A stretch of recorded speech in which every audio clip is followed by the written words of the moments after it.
Hello! Magandang araw sa inyong lahat. Kamusta naman po ang inyong Wednesday? Midweek na lang, dalawang tulog na at tayo magpapahinga na naman ng Sabado. Ako po ay trying to keep busy too. Meron akong konting inaatupag na negosyo para sa Pilipinas at para sa aking sarili dahil hindi naman po pwede na nag-aantay lang na mawala si Marcos ang ako'y makauwi. Ang problema naman sa ating mga kababayan mag-iisang taon at 3 buwan na ako dito, palagi akong umaasa na mawawala ng Marcos. Hindi Ang ating mga kababayan para mga masokista ba dahil gusto nila na nabubuhay ng mahirap. Kaya miski dapat tanggalin na ang problema, ang cancer ng lipunan natin na walang iba kundi ang ating presidente, nararayan pa rin siya.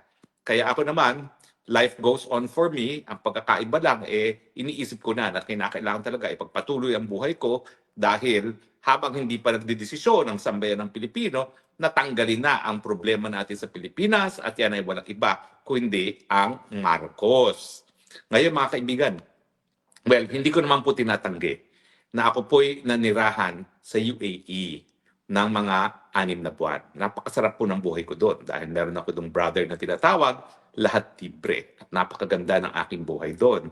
Nakatira po ako sa isang gandang lugar, kapitbahay ko ay mga royalties, at masaya ang buhay ko doon. Meron akong access sa beach, meron akong gym, meron akong steam room, meron pa akong trainer, no? Kaya lang, nagpunta doon si Lisa Tanas at bumirma ng extradition treaty. So sabi ko, nako, ayaw ko naman mapahamak yung aking host kapag hihingi ng gobyerno na ako'y extradite at kaya ako'y lumipat. No? Pero talagang I feel na ako po mismo ay naging residente na ng UAE at syempre naramdaman ko rin yung pagmamahal ng mga Pilipino dyan na talagang sila talaga nag-aruga sa akin. Napakadami niyo po para pasalamatan pero ako po talaga ay tumatanong na utang na loob sa inyong lahat.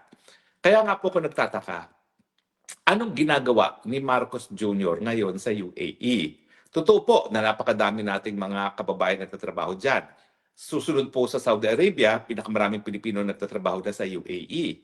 Pero yan naman po ay dahil talagang kinakailangan nila ang mga Pilipino. No? At saka ang UAE talaga, ang pulisiya nila, umaasa sila sa mga dayuhan para patakbuhin ang kanilang ekonomiya. Yung tinatawag nating Emirati, naku, sila po'y minorya na ng populasyon. Talagang karamihan po ng populasyon dyan sa UAE ay mga dayuhan na. No? Kaya nga kung Emirati ka, good ka na. Kasi meron silang langis at talagang inaalagaan naman nila yung kanilang mga kababayan. No? In fact, kapag ikaw ay UAE, libre yung paaral kahit saan, kahit sa abroad. Saka may mga lugar na pwede lang ang titira lang sa ilang mga lugar ay mga UAE at syempre libre rin ang mga pabahay na binibigay nila sa kanilang mga mamamayan. Kasi nga mataas ang antas na kabuhayan. Meron ng langis, tapos yung mga founders ng UAE, strategic. Bago pa sila nakakuha ng langis, nakita na nila na strategic yung kanilang lugar sa planeta at ginawa nilang hub. Kaya nga po yung 2 biggest airlines ngayon sa daigdig, yung Emirates at saka Etihad, ay nakabase dyan sa UAE at talaga naman pong sentro ng logistics at ng transportation ng UAE. So hindi lang po sila dependent sa langis para sa kanilang buhay. Sila po ay dependent sa kanilang lugar bilang isang logistical hub. So, ano ang kinalaman ni Bangag dyan? Well, unang-una po, yung mga Pilipino, patuloy naman po nilang kukunin ng mga Pilipino whether or not magkaroon ng special agreement. Dahil ang pinirmahan po nila doon ay yung CEPA, yung parang free trade agreement between the Philippines and UAE. Pero ano ba ibig sabihin ng free trade na yan? Halos wala namang halos wala namang kalakalan sa panig ng Pilipinas at ng UAE. Sa katunayan, ang exports po ng Pilipinas to UAE ay 300 million lamang dollars a year. Samantalang mas marami tayong inaangkat sa UAE dahil nga meron silang langis, ang inaangkat natin 1.5 billion. Ang intention ba nila ay para tumaas ang napakaliit na kalakalan? Siguro. Pero hindi talaga sa atin importante ang free trade zone sa panig ng Pilipinas at ang UAE dahil hindi naman major trading partner ang UAE. Kaya nga nag-iisip ako, anong tunay na dahilan na ilang beses nang balik-balik ang mag-asawang Marcos sa UAE? Well, para maintindihan niyo po, lahat ngayon ng mga mayayaman sa daigdig ay nasa UAE. Bakit? Kasi ang UAE po ngayon ang bagong London. Dati po ang London, lahat ng mga mayayamang mga Arabo nagpupunta dyan kasi po malaya silang nakakadeposito ng kanilang kayamanan sa London. At ang garantiya ng London, hindi namin paghihimasukan ang inyong mga pera. Ganyan po ngayon ang negosyo ng UAE. Bukod pa doon sa pagiging transportation hub niya, siya ay ngayon ay major finance center para sa mga mayayaman. In fact, kung titignan ninyo kung ano mga paboritong lugar na tinitirahan ngayon ng mga filthy rich, Dubai po is number 1. At kung titignan nyo rin yung mga listahan ng pinakamahal na mga lugar na bisitahin sa daigdig, Dubai is also number 1. Kasi dahil nga po sa dami ng mga pera at mga bilyonaryo na naninirahan ngayon sa UAE, talaga pong ang branding ng UAE tourism is for the ultra-rich. Talaga lang pong nung minsan, ako'y nakabisita dyan, no? Ako'y first time nakakain ng ginto. Mantakin ninyo sa isang restaurant, kasama sa menu, kakainin mo ay ginto. Nakakain po ako noon. Dahil naimbitahan ako ng isang member ng royal family, no? Alam niyo na si Harry Roque hindi po sosyal. Pero dahil ako naman po ay ang aking larangan ng international law, yung international law contacts ko naman po nagbubukas ng pinto. Kasi yung mga royalties naman ng mga Arabong countries, lahat po yan ay nakapag-aral sa mga magagandang universidad na pinag-aralan ko din. At pangalawa, pareho rin kami ng interes sa international law. No? Kaya marami tayong nagiging contacts. At God is good. Miski hindi tayo sosyal, miski hindi tayo mayaman, nabubuksan naman mga pintuan ng mga mayayaman, lalong-lalo na dyan sa UAE. Dahilan kung bakit dyan nga po ako nanirahan ng 6 na buwan. So ibig sabihin, ang UAE, ang importansya ngayon ng UAE, hindi lang dahil siya ay oil exporter, hindi lang dahil siya ay pinagtatrabuhan ng mga Pilipino, kundi siya ngayon ay center of international finance, lalong-lalo na ng mga mayayaman. At hindi lang po yan. Ang pinakamarami mga bilyonaryo ngayon nakatira sa Dubai, kaya naman kilala ang Dubai bilang pinakamahal na destinasyon for tourism, ay mga Ruso. Halos lahat po ng mga bilyonaryong Ruso ay narariyan na ngayon sa Dubai. In fact, yung founder na isang app na Telegram na hinuli no, ng mga Ruso dahil gusto nilang ma-impluensyahan yung kanyang Telegram, nandyan na po sa Dubai. At halos lahat po ng mga natatanggal ng mga presidente pag nagkakaroon ng revolusyon, gaya nung Prime Minister ng Thailand, si Thaksin, dyan po nanirahan yan sa Dubai. Yung dating presidente ng Bangladesh, kailan lamang natanggal, nandyan po yan sa Dubai. So, ibig sabihin, hindi lang yung mga mayayamang Rusong na pupunta dyan sa Dubai, yung mga natatanggal pang mga leader at aminin at hindi, yung mga mayayaman na hindi natin alam kung saan nanggagaling ang kanilang pera. Dahil nga, ang dami-dami mga bilyonaryo na dyan sa Dubai, mas hindi po sila stricto sa pagbubukas ng mga accounts ng mga tao at hindi na tinitignan kung saan galing ang pera. Otherwise, bakit napakadaming mga Ruso na nagdedeposito ngayon dyan? Alam naman natin na napaka-aktibo ng mga Ruso, lalong-lalo na yung mga mafia-type Russian organizations. No? Ibig sabihin ko, center also ng international finance at yan ang dahilan kung bakit maraming mga mayayaman na hindi mo alam sa kinukuha ang pera ay nandyan ngayon sa Dubai. So ako naman, malikot lang ang utak ko. Talagang baliwala po sa atin yung free trade agreement ng Pilipinas at UAE dahil napakaliit ng kalakalan sa panig na ating dalawang bansa. At sa totoo lang, kilala ko naman kung sino yung ating sugo dyan, hindi naman yan talaga priority ng ating sugo dyan. Ang priority talaga natin ay dapat makakuha ng mga investments galing siguro sa UAE sa Pilipinas, pero bakit ang inuna natin ay free trade agreement sa isang bansa na wala naman tayong halos kalakalan?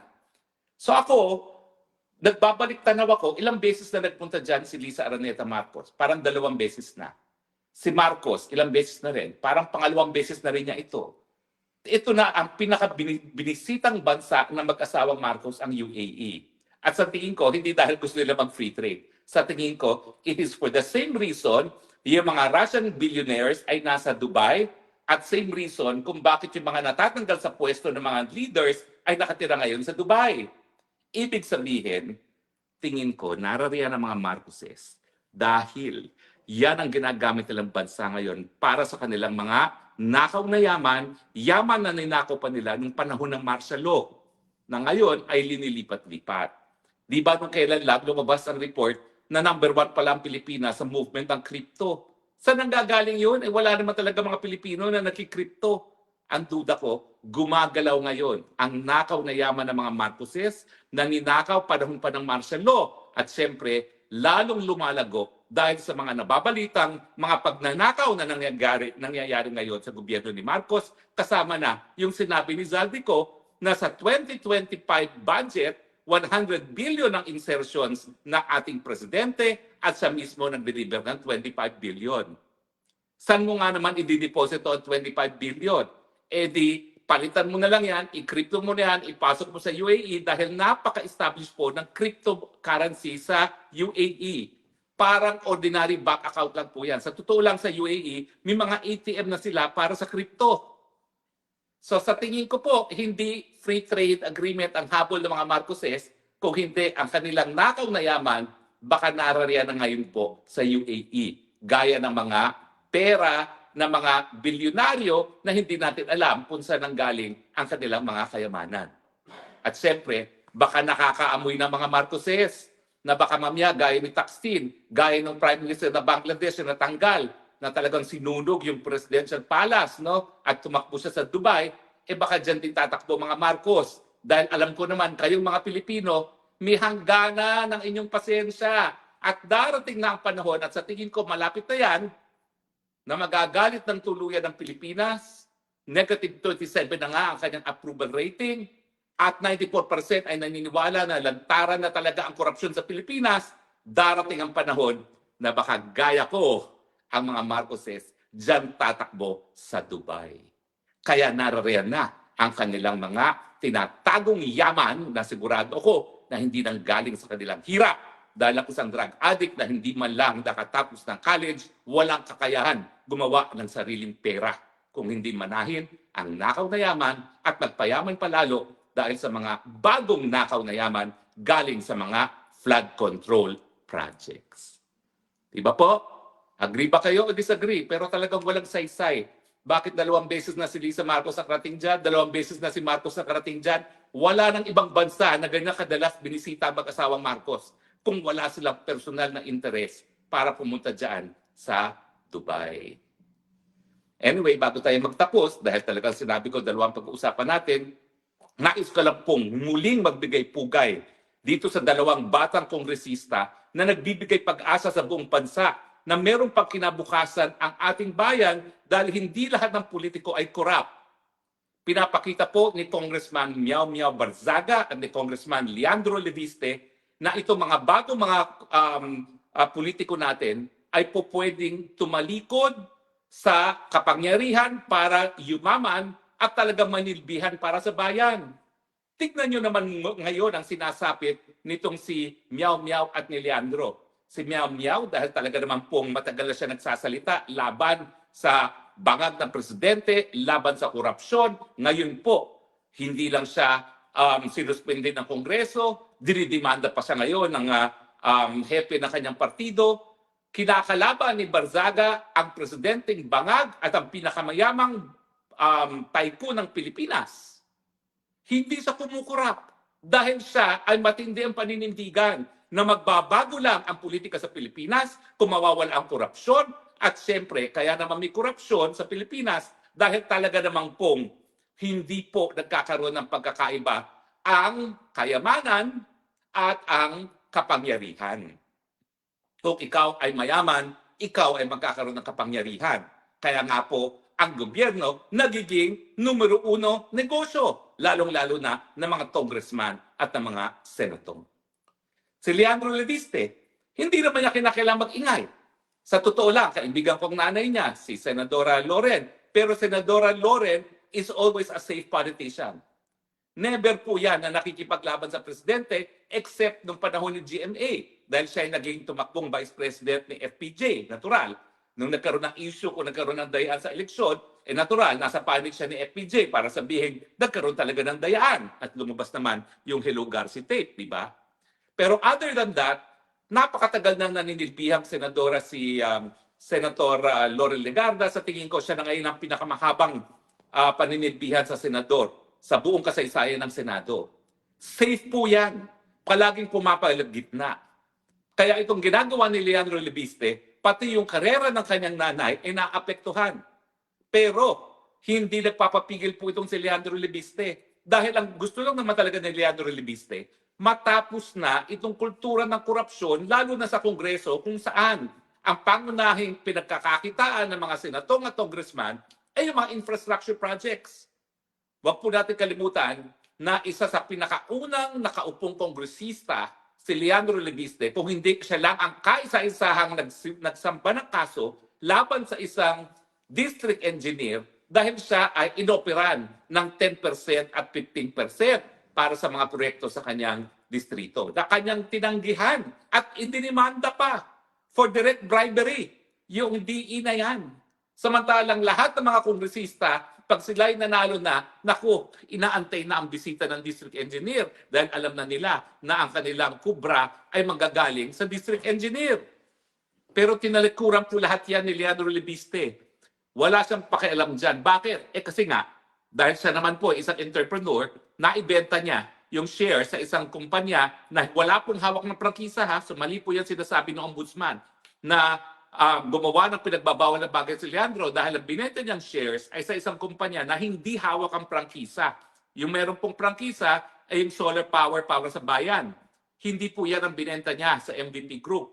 At natural, dahil ang pagbenta niya ay mahigit kumulang 20 billion, hindi na niya kinakailangan mamurusyento. Sa totoo lang, sana po, lahat ng ating mga politiko hindi na kinakailangan magkapera. Sana lahat sila gaya ni Leandro na may sariling pera na at hindi na kinakailangan magnakaw. Pero ang katotohanan po, talagang negosyo pa rin ang pagiging politiko sa Pilipinas. Pero dahil nanindigan si Leandro Lebiste, ano ngayon ang ginagawa? Ginipit ngayon yung korporasyon na ibinenta niya kay MVP. Natural, yan ay dahilan para habulin siya ni MVP. At kapag siya hinabol MVP, siyempre, mape-pressure din ang Leandro. I'm sure ang sasabihin lang naman nila, patahimikin mo yan.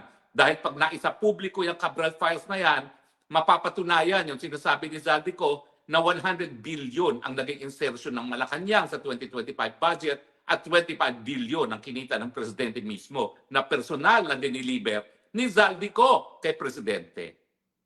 Pero nakikita niyo po ha, ako biktima rin ng pagigipit. Pero hindi ako papayag na ako'y ikulong nila. Hindi ako papayag na ako'y bastusin nila. Lumalaban ako at the same time, pinaninindigan ko ang aking karapatan para magkaroon ng asylum dahil nasa Universal Declaration of Human Rights po yan. Everyone has the right to seek asylum pag ikaw ay minapalabisan at ginigipit dahil sa iyong political na paniniwala. Sino ba naman pong naniniwala na meron akong masamang ginawa? In the first place, yung Pogo-Pogo po, at the time na nandyan ang mga Pogo companies, ay legal. So, hindi po illegal yan. Second, in the second place, wala pong kahit ano kong pag-aari na related sa Pogo. Ang aking ginawa lamang ay yung nagpapaupa sa isang Pogo ay naging kliyente ko sa isang ejectment case na sa hanggang ngayon ay nakabinbin sa Supreme Court. Matter of record po yan. Di ba gawaing abogado naman yan? At dahil naging kliyente ko naman sila, nagsimula pa yan sa MTC, RTC, CA, na nagtagumpay naman kami ng panandalian sa RTC, pero nabaliktad din. Dahil naging kliyente ko naman po yan, pinag-usapan din ako kung po pwedeng tumulong doon sa rescheduling of payment ng pagkakautang dahil nga po na-dispalkohan daw yung kumpanya. O yan pa ho ay dahilan para ako'y makasuhan ng non-bailable. Kaya nga po kakampante ko. Kahit saan ako makarating na humingi ako ng asylum, pagbibigyan ako dahil ang papakita ko lang yung resolution ng piskal kung saan binanggit ang pangalan ko. Ang banggit lang is kung anong paratang sa akin, ang next banggit na ay therefore dapat kasuhan si Harry Roque na para bagang ang paratang ay sufficient na, probable cause na yan para kasuhan ako. Pero ako po, 1 year shy of being a senior. Tapos na po ako. I'm good. Dahil ako po, napatunayan ko na not only yung aking katapatan sa mga Duterte, kundi katapatan ko na rin sa bayan. Nakipaglaban po ako at bilang kongresista, nakapagbigay na ako ng libreng gamot at paggamot na hindi lang nagkakaroon ng katuparan dahil sa korupsyon din ng mga walang iyak sa PhilHealth. Andyan yung libreng patubig na ating batas din, yung ating libreng tanghalian para sa mga kabataan at saka yung National AIDS Law Policy. No? So parang nagawa ko na ang aking katungkulan. Good na ako. Miski pa, siraan na ako ng mga Marcoses. Miski patayin na nila ako, I'm done, I'm good. I can tell the Lord, I have served you well on earth. Pero itong dalawang mangbabatas po ito, bata pa sila. Nagsisimula pa lang sila ng buhay. And yet, binaliwala nila yung pagiging trapo. Dahil ang pagiging trapo, dapat tumahimik ka lang. Lahat naman ng mga congressman at mga senatong nakikinabang, bakit ka pa mag-iingay? So yan ang cardinal sin nung dalawa. Kaya hindi ko magugulat kung pagtutulungan sila na kanilang mga kasama dyan sa Congress of the Philippines. Kasi nga, kapag ikaw ay nag-ingay, binubuking mong lahat. Pero tignan nyo naman po ang kanilang katapangan. Wala silang pakialam. Itong dalawang batang mambabatas nito, Congressman Barzaga, Congressman Leviste, sila yung tinutukoy ni Gat Jose Rizal na tunay na pag-asa ng bayan. Hindi ko lang po kayo sinusuportahang dalawa, kung hindi ang karamihan ng mga Pilipino po, yung 94% na naniniwala na lantaran ang korupsyon sa Pilipinas, kasama niyo po sila sa inyong paninindigan na tama na sobra na at dapat na pong baguhin ang anyo ng politika sa Pilipinas. Ulitin ko po, siguro kinakailangan talaga ng charter change para mawala itong korupsyon sa ating lipunan. Pero ang aking mungkahi, gayahin na po natin ang ginagawa nila dito sa Europe. Kinakailangan po, baliin na natin yung relasyon ng district congressman at ang district engineer dahil dyan po talaga nagbumula yung korupsyon. Habang ang district engineer ay nagre-report sa district congressman, nadidiktahan ng district congressman si district engineer kung kanino ibibigay mga proyekto. So kinakailangan po tanggalin natin yung relasyon na yan. Paano? Gawin po natin ng ating paghalal ng ating mga kongresista ay nakabase sa kanilang plataforma de gobyerno ng kanilang mga partido na siyang ginagawa po sa iba't ibang bansa ngayon ng Europa, hindi po kada distrito. Dahil kapag plataforma ang ating binoto, baliwala po ang personalidad, ang importante, ano ang gagawin ninyo sa gobyerno, anong nais niyong makamit, at paano makakatulong ang inyong plataforma de gobyerno para makamit ang inyong kagustuhan. Diyan lang po talaga mabubuwag ang kultura ng korupsyon. So, in summary, booking ka bangag. Nandiyan ka sa UAE, di para sa free trade agreement, pero para atupagin yung mga nakaw mong yaman at paghandaan yung buhay mong matapos kang masipa sa Malacanang. At siyempre, ang taong bayan, kinikilala ang katapangan, ang kabayanihan nitong pag-asa ng ating bayan, si Kong Miao Miao Barzaga at Kong Leandro Leviste. Dumami pa sana ang hanay ng ganitong mga tunay na representante ng bayan. Agree ba kayo na agree? I-share niyo po ito kung kayo nag-agree. Like this and follow me if you have not followed me sa Facebook, sa Instagram, sa YouTube, and sa Twitter. Salamat po. Hanggang sa muli nating pagkikita. Ito po inyong spokes ng bayan nagsasabi, I love you Philippines. You're the only country that I have. You're the only country that I will love. Bye.